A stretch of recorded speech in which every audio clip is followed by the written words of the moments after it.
নমস্কাৰ, মোৰ নাম পল্লৱী দাস আৰু আজি হৈছে ২৬ জুন আৰু আজি মোৰ বয়স হৈছে ২৪ বছৰ ১১ মাহ ১৫ দিন আৰু যোৱাকালি ভিডিঅ' দিব পৰা নাছিলোঁ। মই মোৰ ডে ছিডিউল সদায় দেখাওঁ আৰু মই প্ৰিপেৰেশ্যন কিমান সময় কৰোঁ সেইখিনি দেখাওঁ। আৰু যোৱাকালি মই দেখাব পৰা নাছিলোঁ, মই বেলেগ এঠাইলৈ যোৱাৰ কাৰণে, কাম এটা থকাৰ কাৰণে। আৰু সেইটো কাৰণে আজি এইটো জনাবলৈ কাৰণে এই ভিডিঅ'টো বনালোঁ যে মই যোৱাকালি ভিডিঅ' দিব পৰা নাছিলোঁ আৰু আজি এতিয়ালৈকে প্ৰিপেৰেশ্যন ষ্টাৰ্ট কৰা নাই, কাৰণ যোৱাকালি আহিব নোৱাৰিলোঁ ঘৰত। তো আজি আহিছোঁ, আজি দুপৰীয়া আহি পালোহি।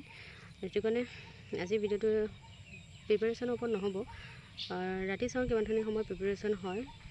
যদি প্ৰিপেৰেশ্যন হয় তেন্তে কালিলৈ ভিডিঅ'টো নিশ্চয় জনাম আৰু ভিডিঅ'টো চাই থাকিব সকলোৱে। সেইটোৱে জনাবৰ কাৰণে মই ভিডিঅ'টো বনালোঁ, কাৰণ মোৰ ডে ছিডিউলৰ ওপৰতে হয়। কাৰণ ডে ছিডিউল মই প্ৰত্যেক দিনে নিজৰ ডে ছিডিউল বনালোঁ আৰু কিছুমান ফিক্স টাস্ক থাকে সেইখিনি কমপ্লিট কৰিবলৈ ট্ৰাই কৰোঁ। আৰু প্ৰত্যেক দিনে মই ৮ ঘণ্টা প্ৰডাক্টিভ বা ৮ ঘণ্টা প্ৰিপেৰেশ্যন কৰিম বুলি মই নিজকে সদায় ভাবোঁ যে মই ৮ ঘণ্টা প্ৰিপেৰেশ্যন কৰিম, বা ৮ ঘণ্টা প্ৰিপেৰেশ্যন কৰিব পৰা হোৱা নাই এতিয়ালৈকে।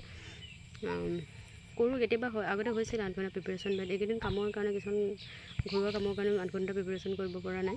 তো নিশ্চয় ৮ ঘণ্টাতকৈ বেছি হ'ব প্ৰিপেৰেশ্যন। অলপমান ট্ৰাই কৰিব লাগিব আগৰ ৰিদমত আহিবলৈ। আৰু সেইখিনিৰ কাৰণে অলপমান ঘৰৰ প্ৰব্লেমৰ কাৰণে প্ৰিপেৰেশ্যন কম হৈ আছে। ৩-৪ ঘণ্টা 2 ঘণ্টা হয় কেতিয়াবা, এনেকৈ হৈ আছে প্ৰিপেৰেশ্যন। আৰু অহাকালিলৈ মই মোৰ ডে ছিডিউল দেখাম। তো আজি দেখাই নাথাকোঁ আৰু মোৰ ডে ছিডিউল, আৰু ডে ছিডিউল মই বনোৱা নাই আজি কি কৰিম। তো ভিডিঅ'টো ইমানেই আজিলৈ, ধন্যবাদ।